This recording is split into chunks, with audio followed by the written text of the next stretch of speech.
constater, on a abordé la nouvelle auto. Et donc c'est une MG ZTT MK2. Un truc que j'ai acheté de misère et qui roule du feu de Dieu. Bon, forcément il y a toujours des petits trucs à faire. Hein. T'as vu, il n'y a pas d'autoradio. Comme toutes les Rover 75 MG ZT, il y a forcément des voyants d'allumés. Donc là, témoin de l'airbag, c'est à 90% les sièges qui sont, les connecteurs de sièges qui sont oxydés et donc qui ne font plus contact. Elle chauffe pas. Donc là je viens de faire 170 km. Elle ne chauffe pas. Le régulateur de vitesse ne fonctionne pas non plus. Il s'allume. Et sauf que quand on clique, il se passe rien. Donc ça c'est aussi à 90% sûr que ce soit les connecteurs sous les pédales qui sont débranchés, enfin déclipsés de leur encoche. Un bon petit chantier en vue. Bon, il y a le ciel de toit qui est décollé forcément, hein. Sinon c'est pas drôle. Putain, la lune est belle ce soir. Magnifique. Il y a un petit covering carbone qui a été fait. Bon, il y a des. Forcément, hein, c'est pas forcément très bien fait, mais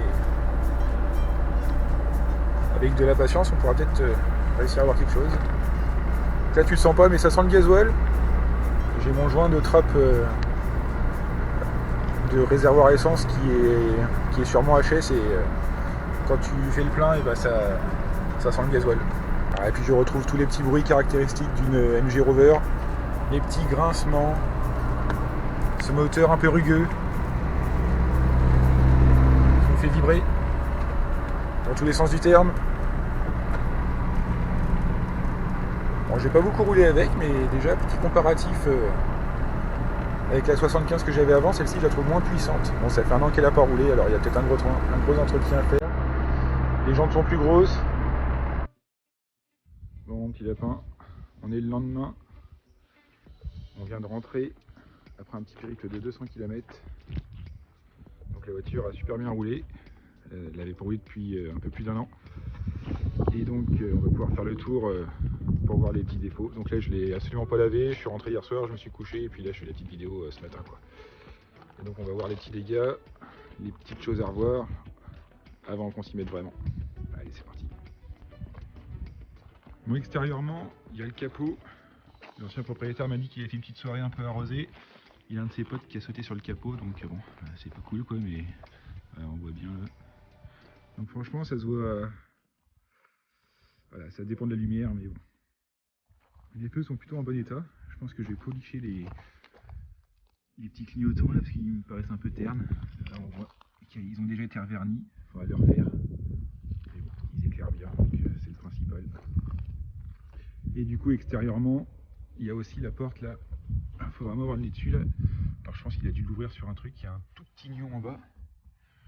Voilà, il y a un autre nion aussi quelque part par là. Là, on le voit ouais, ici. Là. Elle a dû prendre aussi un petit shoot à l'arrière. Enfin, je m'excuse pour le vent. Parce que quand elle démarre, le pare-choc il vibre un peu. Puis là, on voit qu'il y a un bout de plastique qui dépasse. Sinon, c'est à peu près tout. Il y a ça aussi là. Hop. Et puis là, le pare-choc là, à force de charger des choses là, on voit qu'il a été fissuré. Mais bon, pour une voiture de 2005, franchement, elle présente super bien. Bon, c'est surtout l'intérieur. Donc le siège conducteur, voilà, il est vachement abîmé. Et ça surtout là. Ça c'est même pas déchiré rien, ça c'est de la peinture ça. Donc idéalement, si je trouve un petit intérieur en alcantara rouge, jette une pierre à la mer. Alors. Donc du coup, ce matin, j'ai été chercher du pain avec, et le voyant d'airbag s'était éteint. Donc je pense que c'est vraiment le capteur sous le siège. Mais bon, je vais pas les souder tout de suite parce que si je veux les changer là. Donc il y a le covering qui a été fait aussi, mais bon, ça a été fait un peu à l'arrache. Donc là, ils ont mis par-dessus la buse. Ici, c'est bien mis. Ici, bah, la buse, elle est enfoncée dedans. Et puis ici, voilà, c'est bien fait aussi. Donc le volant, il n'y a plus de cuir au-dessus. Il n'y a pas d'autoradio, mais quand j'ai ouvert la boîte à gants, j'ai une bonne surprise. J'ai un petit double DIN dedans. Donc il faut que je teste avant. Voir si ça fonctionne, parce que il rentrerait bien là, tu vois. Il faut que je coupe ça là. Donc avant de couper ça, là, faut que je regarde s'il fonctionne bien. Parce que s'il est enlevé, c'est que... Enfin, je sais pas. On va voir. Donc ouais, les sièges sont vraiment très sales. Hein. Donc ça, avec les petits produits que j'ai, ça devrait pouvoir se refaire correctement. On attend de trouver quelque chose. Donc il y a le ciel de toit forcément qui se décolle. Bien comme il faut. L'arrière aussi à faire. Bon, je sais plus si j'en ai parlé pendant la vidéo d'hier, il y a la centralisation aussi qui déconne. Hein. Hop. Et surtout, un des soucis qu'il y a, c'est le joint d'étanchéité du réservoir qui fait plus son boulot. Hop. Alors du coup, il va falloir refaire ça. Donc là en fait quand on a le plein et quand ça bouge, et ben, le gasoil dépasse un peu. Et donc ça fait des roulants de gasoil dans la voiture là. Donc c'est vraiment pas très agréable. Enfin bon, on va refaire le petit joint tranquille. Et puis quand on est plus de la moitié du réservoir, et bah, dans les virages ça dégueule et puis on perd du gasoil quoi. Okay, ouais. S'il y a un petit nettoyage à faire, il y a de quoi s'amuser un petit peu là, quelques jours. Tac. Sinon elle se conduit vraiment super bien. On retrouve vraiment les sensations de toutes les 75 ZT, les petites vibrations. Oh, tellement romantique. Et là, le plus gros boulot, enfin le plus gros boulot façon de parler, le truc le plus urgent, c'est le cylindre bloc du bas moteur qui est HS. Et donc quand on conduit, c'est vraiment pénible. Et je vais te montrer comment on répare un cylindre bloc à 80 €, introuvable, pour gratuit. Et j'en reviens pas. Le cric est neuf, il a jamais servi, il est encore dans le blister, c'est moi qui viens de l'ouvrir là. Bon voilà le support moteur en question, c'est complètement cuit. Du coup celui-ci, c'est celui qui va, c'est celui qui tient le bas du moteur quoi, c'est le plus important. Hop, ça c'est celui qui va ici là, normalement. Et donc là on va le refaire. Hop. Donc la petite technique, tu vois, tu demandes ça, tu nettoies un petit peu. Tu achètes du Sikaflex. Bon, si t'es pas trop débile, tu fais pas comme moi, tu prends pas du blanc, tu prends du noir, ça sera un peu plus discret. Et puis on va venir remplir ça de Sikaflex avec la douille d'origine, tout simplement. J'ai besoin de mes deux mains, mais je vais mettre du Sika ici, je vais le renquiller dans la forme d'origine, et puis après je vais remplir ici et ici de Sikaflex. Et après ça sera dur comme du bois. Allez, c'est parti. Et voilà un beau silo bloc en Sikaflex. Après le mieux c'est de le prendre en noir, comme ça, ni vu ni connu. Et là j'ai mis devant ma cheminée pour bien qu'il sèche.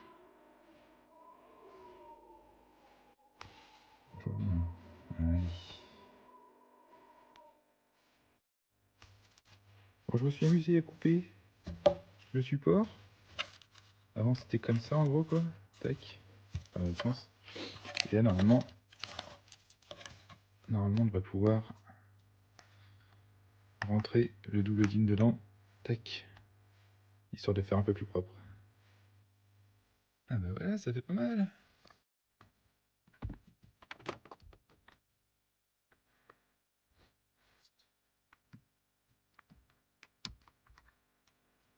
Oh c'est moche. Merde, je suis pas doué. Bon, j'ai pas pu relier l'antenne. C'est pas très beau, mais au moins ça fait le boulot. Bon mon petit lapin, je suis embêté avec mon autoradio. Tac, moi je le mets en position 1. Il fonctionne très bien. Quand il s'allume, ouais.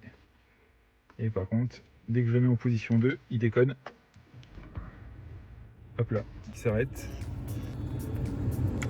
Et en fait, il passe en vidéo tout le temps, toutes les 2 minutes. Donc je pense qu'en fait, il doit y avoir le capteur de frein à main qui est capteur de frein à main ou de marche arrière qui lance la caméra de recul. Donc du coup, avec ma petite pince, tac tac, je vais couper un des câbles derrière. Donc tu vois, j'ai trouvé ça sur le net. Et apparemment, moi, ça serait soit le 1 ou le 2. Bon, j'ai coupé le 2. Ça fait un peu dégueulasse. J'ai acheté des cosses.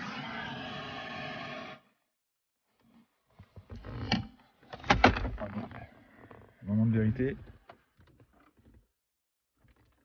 On va mettre là. Merde, bon, moi, c'est pas ça. Bon, bah, c'était bien l'autre. Je suis en position 2.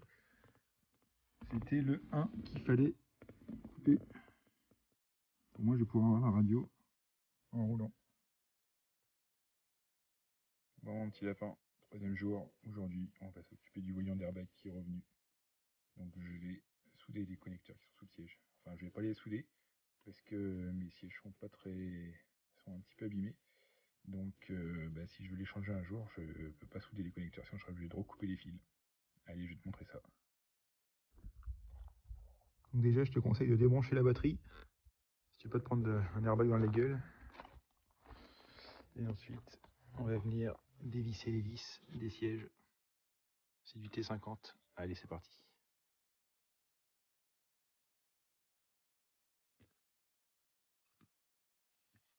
Je mets un petit gant parce que ça caille.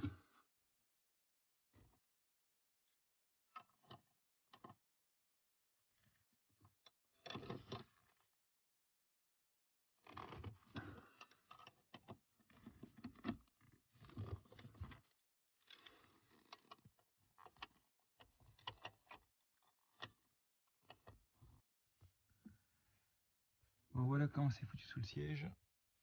Et donc c'est ce connecteur là et ce connecteur là qu'il faut venir souder normalement. Donc moi je vais juste mettre des attaches rapides si un jour je dois changer les sièges. C'est déjà pré-câblé si tu veux passer en électrique et tout là.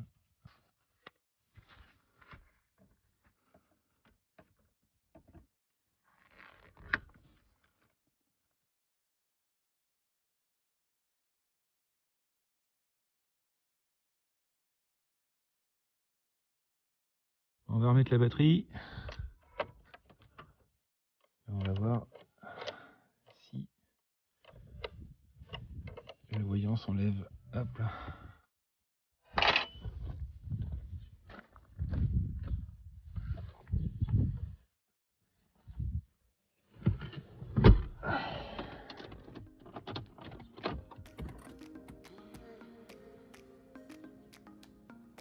Et voilà.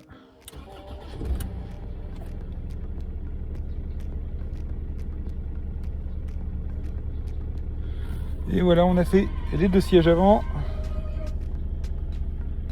les 4 connecteurs, et il n'y a plus de soucis. Ah, ça c'est cool quand même. Donc juste pour des connecteurs à la con. Des voitures qui passent sur le contrôle technique à cause de ça. Bon, à présent, je vais essayer de réparer ce problème de fuite de réservoir. Quand on met trop d'essence, avec les bosses et tout, ça fuit par là. Donc je pense que c'est le joint qui est mal remis ou pincé. Donc je vais essayer de démonter ça pour voir comment ça se passe là-dedans.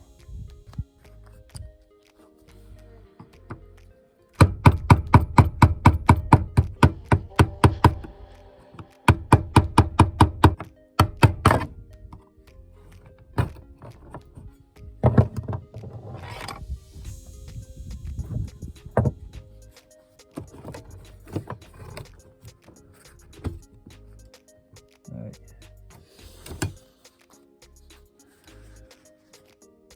Bon, je te récupère. Bon, bah, je crois que j'avais raison. En démontant, je sais pas si tu vas voir là, on voit que le joint est complètement pincé. Tiens, normalement ça fait un beau. Merde. Normalement ça fait un beau joint tout autour et là il était pincé. Donc là, je vais essayer de le remettre, voir s'il est déchiré. J'arrive pas à voir. Non merde, je crois qu'il est déchiré. On va bien voir ça. Bon, la bonne nouvelle c'est qu'il est juste pincé en fait. Tu vois, j'ai essayé de le remettre là. Donc j'espère qu'en appuyant bien, ça va le replaquer correctement. Bon, j'ai nettoyé l'acétone pour enlever toutes les traces de gasoil. Là, je redémontrais après avoir fait le plein pour voir si ça fuit toujours. J'espère que non. Bon, mon petit lapin, voilà pour ce premier épisode. Donc là, on s'est concentré sur toutes les choses importantes pour le contrôle technique. Il nous restera, donc là, on a fait tous les trucs chiants. On a fait tous les trucs chiants. Il nous restera à faire la partie cosmétique tranquillement. Allez, ciao.